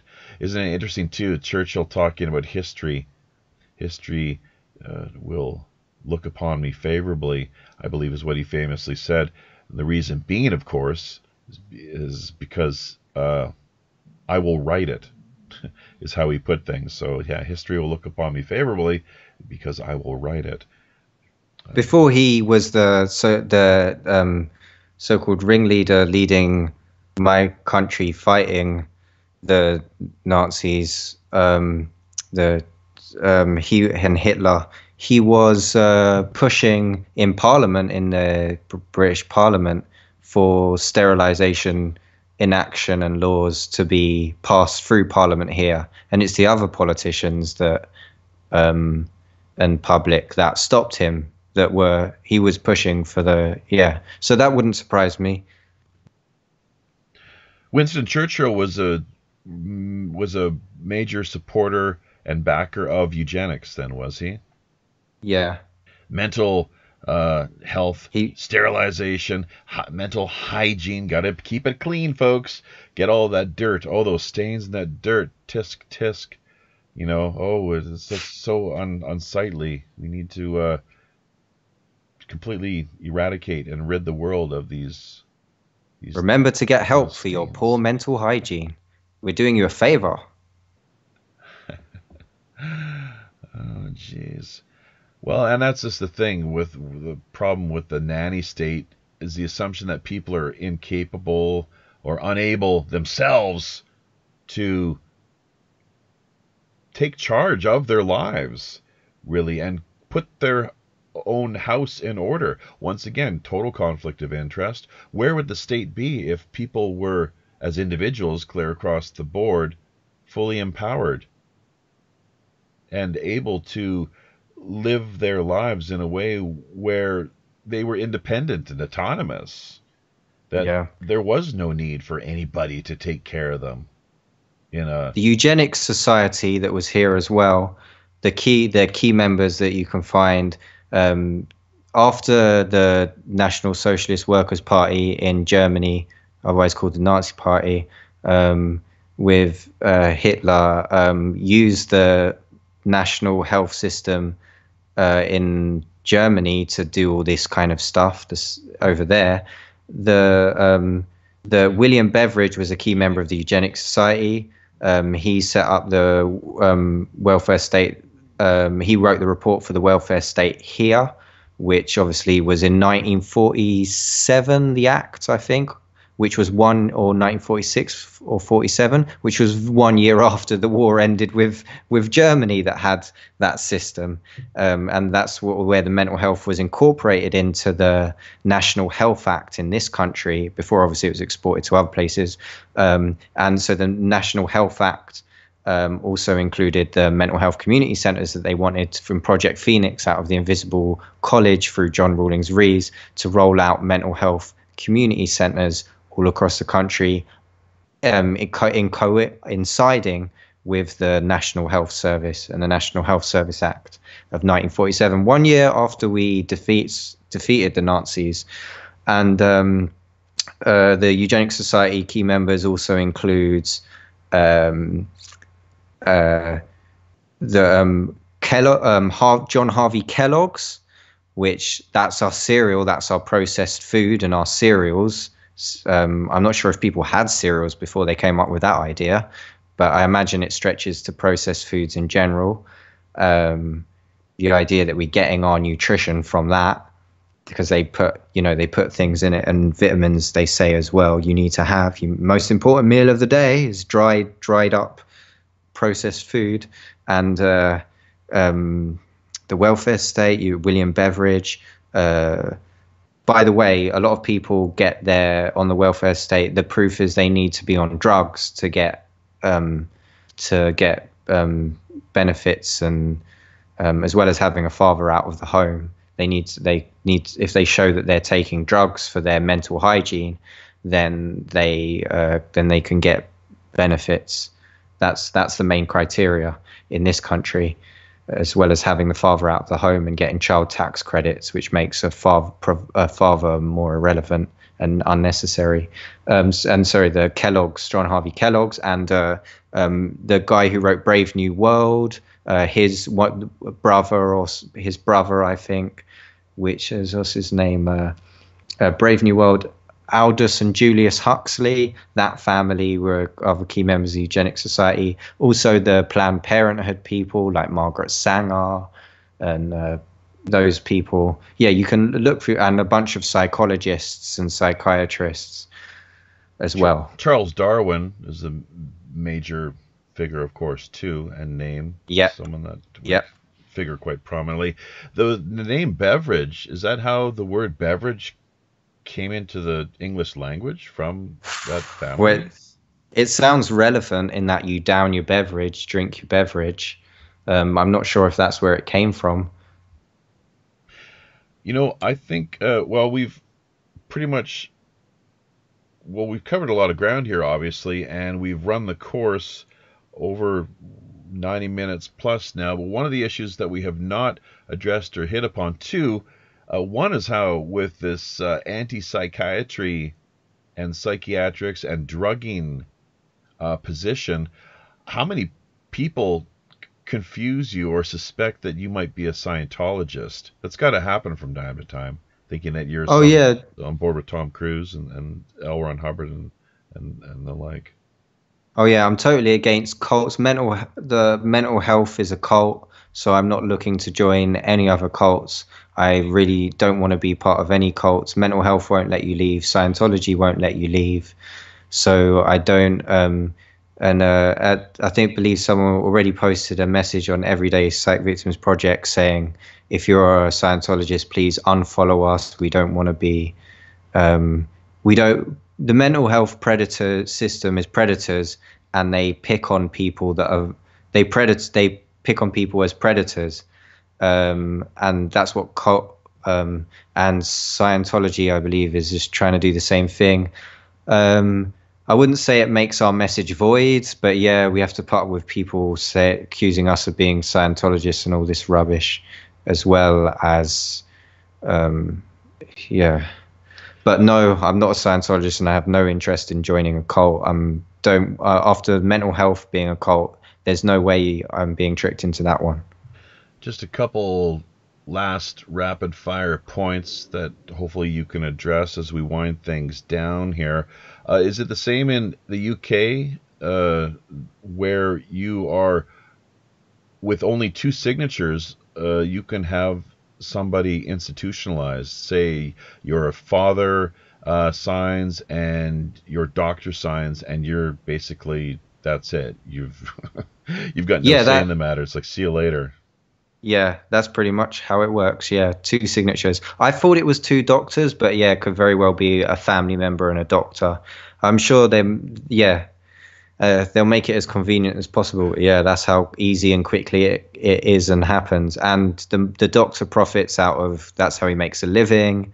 And your family member can also get care benefits and carers benefits as well. So they could also financially profit. And obviously there's other reasons why people might want to do that, to control you socially, their children socially, which often ends up happening with children that are dragged into this system. Their parents say the child is the problem, if there's and then they're dragged into that system. Okay. There's the Everyday Psych Victims Project, just in reference to this business of Scientology, stating that they want you to only focus on psychiatrists. Well, they do mental health, in quotes, themselves. So that's a pretty accurate way of looking at things, I would say. Finally, the Diagnostical Statistics Manual. What is it up to now? DSM... Is it called DSMV or DSM-5, 4, something along those lines? I'm not sure. All I know is it's a bad scam. It seems like the book, every time they publish a new edition, just continues to keep getting bigger and bigger. It's like they magically go around, these doctors, supposedly called doctors, psychiatrists, managing to uncover new diseases and disorders, a real growth industry, to the point now even where they're including things such as, I don't know how much, the absurdity of oppositional authority, opposition defiance disorder. So you question anyone in authority, and suddenly it's like, oh ho ho, hey, yeah, that's mentally unwell. That's insanity. That's unclean. You need to be sanitized and cleansed of your sins, my son. So here, take these pills, or come with us and spend a little time in this asylum, a sanatorium, or what have you, and we'll work a How little. can you defend yourself against educational mind reform? So well, I don't know. How can you?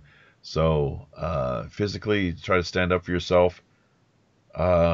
You'll be tasered, or who knows what'll happen. That's one of the things too, is that in the UK they've had their Second Amendment rights completely nullified, where it's illegal even to own firearms in most cases, frankly, is what it seems. So how can you resist this state tyranny when you're not even armed? One of the things which, thank God, still Americans, many of them, stand in support of, almost to the extent of it being a quasi-religious way of looking at things, I guess, really a sacred right enshrined, and something that they're not willing to give up in any way. So anything more you would like to say then? On the DSM, I do know that on the book it says, very important, it says the World Health Organization on the book. So that's attached to the UN, which is attached to the World Federation for Mental Health, and the World Health Organization and the UN. It's got the World Health Organization on the DSM book, that I do know. And they obviously plan on spreading that around the globe. Isn't that something? So we've actually got somebody on the line here who's just calling in, and I guess from the sounds of things is hoping to contact or converse with you. Captain Sinclair, are you there? I be here, Jeffy. Yeah, I've been listening to most of the show here, episode 93 with Daryl Brown. Really quite something there, Joe. Thank you for getting up and being a part of things, even 4 a.m. in the morning, 5 now, maybe pushing 6 in the UK. So your story, though, really quite amazing. And horrific, frankly, the way that you've been treated with the drugging and so forth. Hopefully you manage to make amends and receive the retribution you so rightly receive. Thank you for being a part of things, though, and joining us here aboard the Robin Hood. Much appreciated. Well, thank you, Captain Silver. Thank you, I appreciate it. I think, Captain Sinclair is the handle that he goes Sorry, by. Captain Sinclair, sorry. Captain Sinclair. That's fine, man. That's fine. So, and the press ganging story, wonderfully done. That's very kind of critical, key, central to the show here, the Pirate Dame.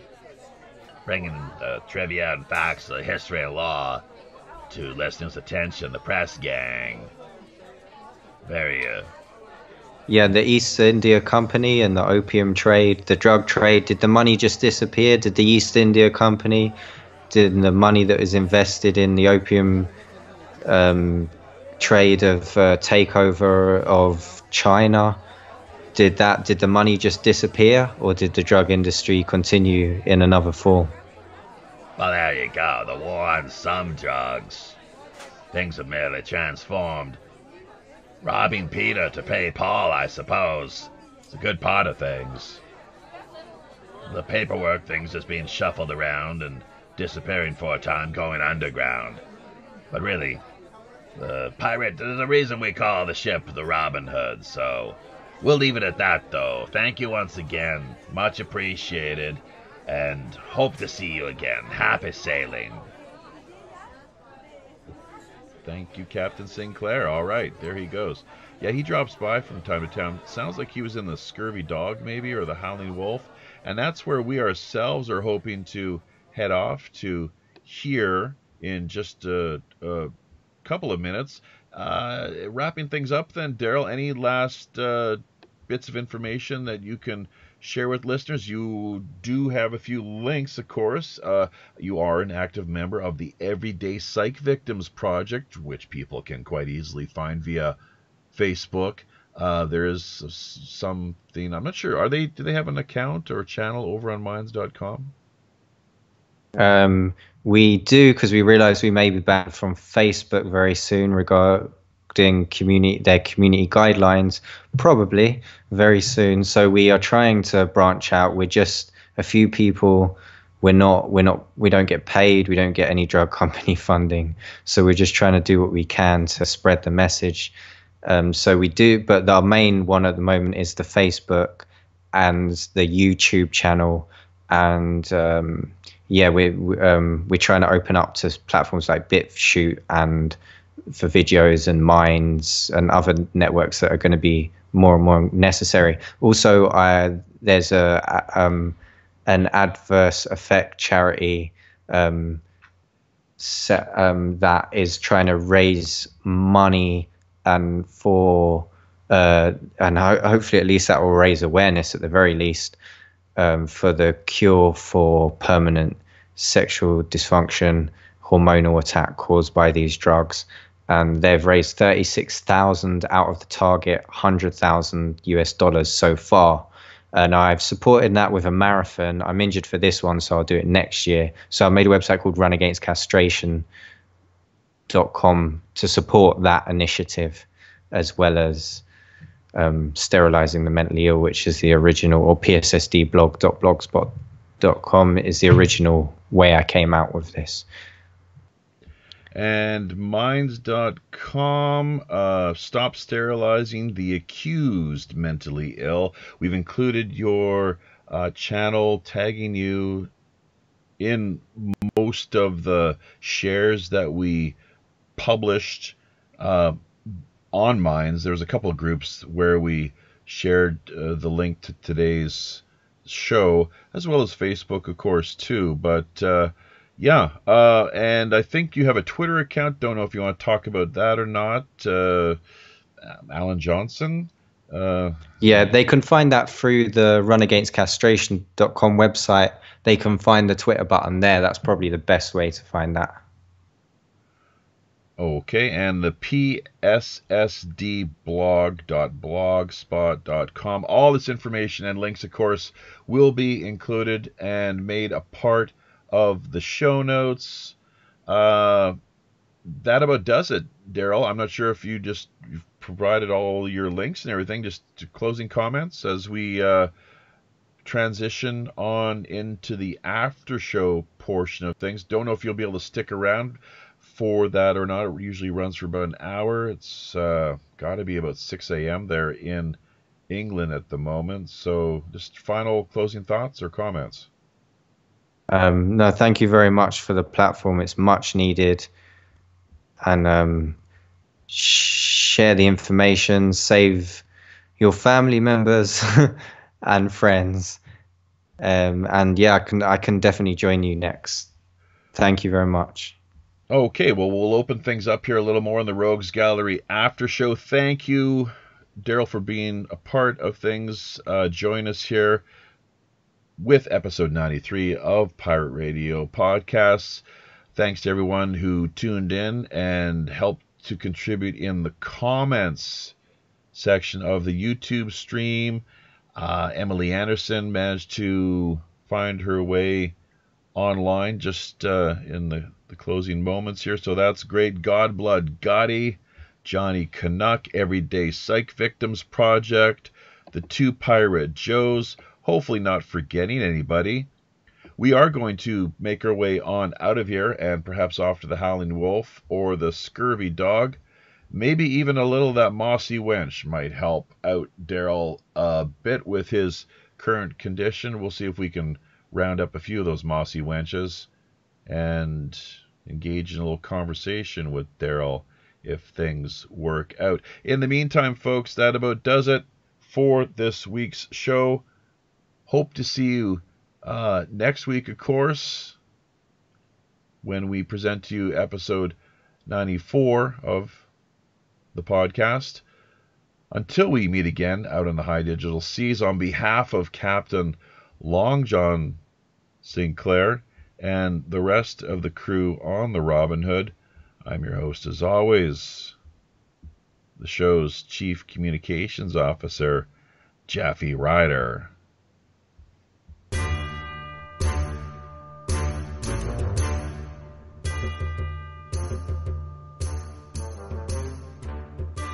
I know. There we be. Having carefully looked over each of our navigation panel instruments, checking every level, switch, dial, cable, knob, and pulley, by all accounts and indications, we indeed see it's time once again to drop anchor inside Mystic Bay and draw an end to another week of Pirate Radio podcasts. Remember, if you're looking for a little more lively online action, keep in mind we've likely got yet another great free-flowing Rogues Gallery after show Coming up for the next hour in either Skype, Google Hangouts, or Appear.in. Also, if you've in any way enjoyed or found yourself benefiting from the shows we've tirelessly produced over the past 2 years, you might want to drop by our Patreon tip jar page and lend a little support. Half of all network donations go directly to charity. Help to keep those numbers growing over on Patreon, and we'll be able to extend even more of a generous pirate hand. Looking forward now to the balance of 2018, we're still not quite yet booked. So if you yourself have a new, novel, intriguing, or otherwise underreported idea, unique individual, or pressing item in mind, be sure to either drop us a line directly over on WPRPN.com or fire us a quick email via pirateoneradio@gmail.com. We're always open to exploring fresh creative suggestions, intriguing guest ideas, cutting-edge discussion topics, and captivating themes. You can further embark on your own personal pirate journey by either liking, commenting on, subscribing to, or just following us via virtually any mainstream social media platform, including Twitter, Facebook, Google+, or Minds.com. So don't forget to become engaged. Until we meet again out on the high digital seas, I'm your host as always, the ship's Chief Communications Officer, Jaffe Ryder. Tally-ho.